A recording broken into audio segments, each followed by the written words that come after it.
Spanyol berpesta menggelar parade meriah merayakan juara Piala Dunia 2026. Estos últimos 50 días, el Mundial en ¡Manos arriba, banderas al alto! ¡Arriba, caballo, que he visto también!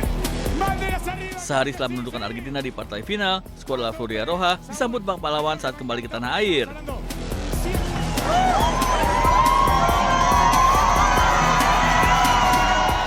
Parade seluruh pemain dan ofisial tim Matador menggunakan bus atap terbuka sambil memamerkan trofi Piala Dunia.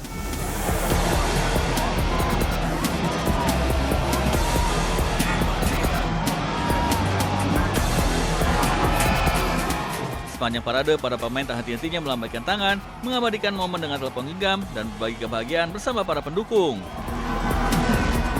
Nyanyian serta yel-yel mengiringi perjalanan tim juara dunia. Lautan merah kuning para penggemar Spanyol memenuhi ibu kota Madrid. Lalu lintas di sejumlah titik ibu kota Spanyol pun sempat lumpuh akibat membludaknya antusiasme para supporter yang ingin menyaksikan para juara dari dekat. Perjalanan ini menjadi penutup sempurna perjalanan gemilang Spanyol di Piala Dunia 2026.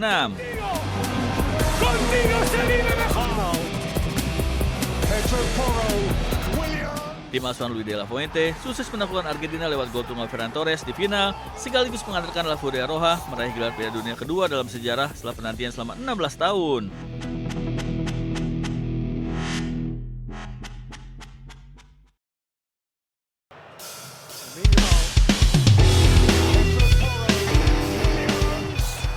Timnas Spanyol terus menorehkan sejarah.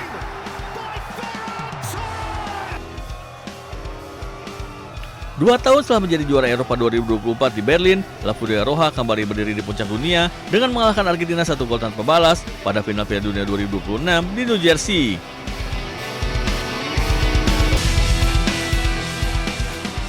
Kesuksesan terbaru ini menegaskan dominasi sepak bola Spanyol baik di level putra maupun putri.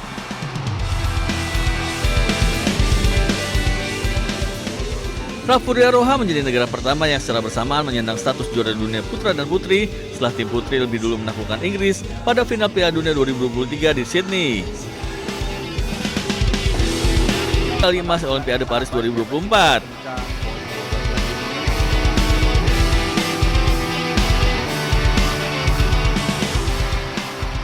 Sementara itu, tim putri berhasil memenangkan UEFA Women's Nations League pada 2024 dan 2025. Dominasi Spanyol semakin terlihat 5 tahun terakhir.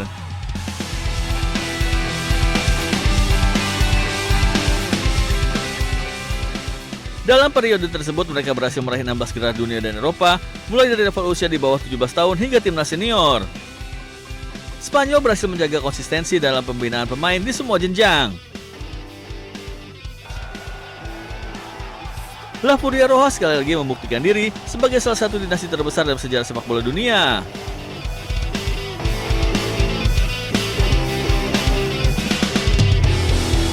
Kira hoak, yo. Ini wajib kemarin untuk warung samping bengkel saya, yo. Masyarakat Pati melalui Aliansi Masyarakat Pati Bersatu AMPP, Dinas Pekerjaan Umum dan Tata Ruang DPUTR Kabupaten Pati didesak memberikan klarifikasi terkait penarikan pajak pedagang hingga ratusan ribu rupiah yang viral di media sosial. Pasalnya, hal tersebut sangat membebani masyarakat bawah, khususnya para pedagang kecil. Pihak DPUTR menjelaskan jika penarikan pajak tersebut bukanlah pajak untuk pedagang, melainkan penarikan pajak tanah irigasi sungai yang dipergunakan masyarakat untuk mendirikan warung atau usaha.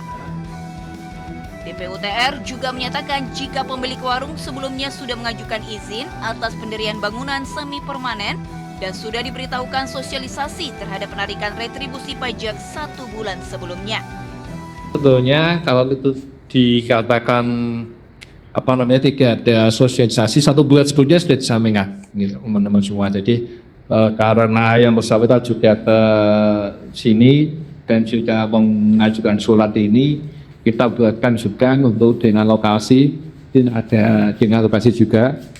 Mungkin di lapangan petugas kami di dalam menyampaikan itu mungkin bisa juga kurang jelas atau yang bersangkutan juga belum paham sehingga timbul miskomunikasi.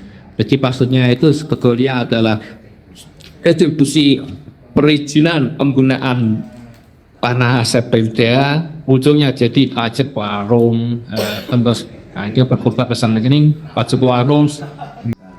DPUTR menjelaskan penarikan biaya ratusan ribu pada warung bukanlah pajak warung, melainkan retribusi resmi, yakni pajak tanah irigasi pengairan di lahan tempat warung tersebut berdiri. Dari Pati, Jawa Tengah, Vindi Agil, iNews melaporkan.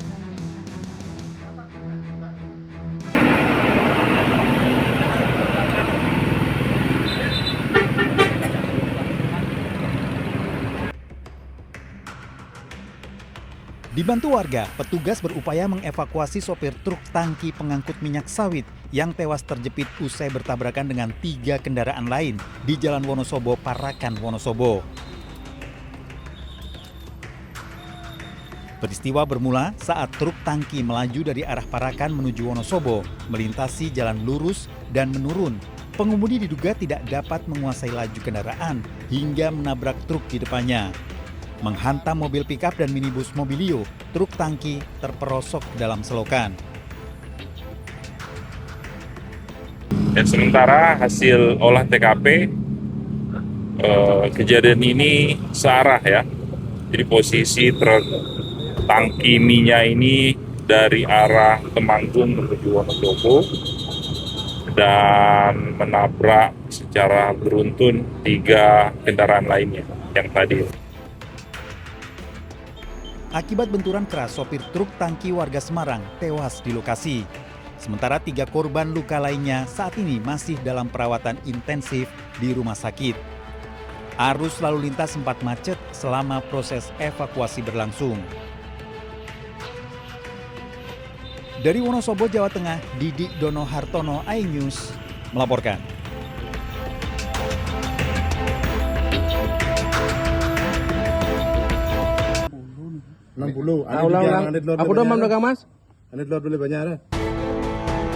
Gusti dan Komang, pasangan suami istri ditangkap petugas Polsek Ubud dan Satreskrim Polres Gianyar usai mencuri perhiasan emas milik seorang warga di wilayah Ubud, Bali.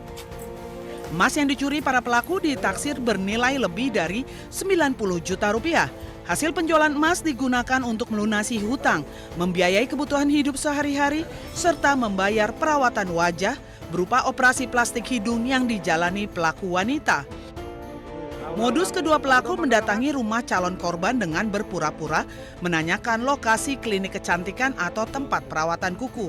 Saat mengetahui rumah dalam keadaan sepi, pelaku wanita masuk ke dalam rumah dan mengambil emas perhiasan korban.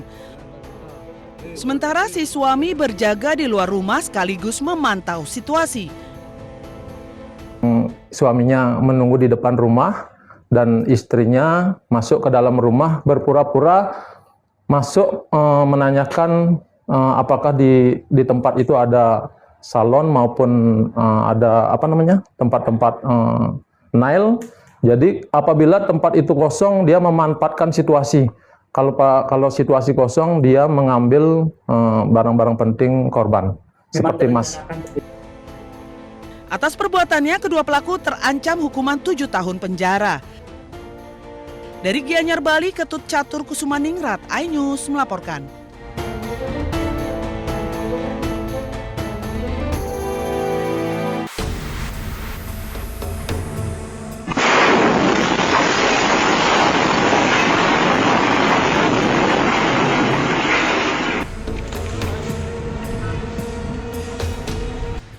Setelah 11 jam pencarian, tim SAR gabungan akhirnya berhasil mengevakuasi 1 korban ledakan rumah di Grand Polonia, Kota Medan, Sumatera Utara. Korban Jessica, istri dari pemilik rumah, dievakuasi di kamar mandi lantai 2 dalam kondisi meninggal dunia. Evakuasi tubuh korban yang terjepit reruntuhan bangunan setelah petugas mengarahkan alat berat. Tim SAR gabungan berhasil mengevakuasi 1 orang korban yang kita cari. Kemungkinan besar akan kita upayakan untuk tidak dirobohkan semua ya. Kita harus mencari titik-titik yang memang signifikan untuk kita temukan korbannya. Dua lagi berarti Pak? Diinfokan 2 lagi. Bahwa Bapak dari pemilik rumah, puji Tuhan sehat walafiat, pada saat kita evakuasi dari lantai 3 sampai dengan saat ini sudah berbincang-bincang juga, kita mendalami informasi. Kemudian yang anak balita saya sampaikan tadi lagi dirawat di Kolombia, kita doakan semoga prosesnya penyembuhannya lancar. Dan yang ketiga adalah si kurir pengirim paket itu yang tidak ada kaitan dengan kejadian ini, itu juga lagi dirawat di rumah sakit. Sebelumnya, suami dan anak balita korban berhasil dievakuasi dan kini dirawat di rumah sakit. Petugas masih mencari 2 korban lainnya, yakni ART dan pengasuh anak yang masih terjebak reruntuhan. Senin sore, ledakan keras menghancurkan rumah mewah berlantai 2 di Komplek Perumahan Grand Polonia Medan, Kota Medan.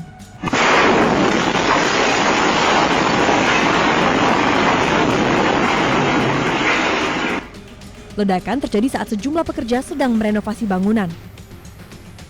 Sejumlah kendaraan ringsek tertimpa reruntuhan bangunan. Beberapa pekerja berhasil menyelamatkan diri.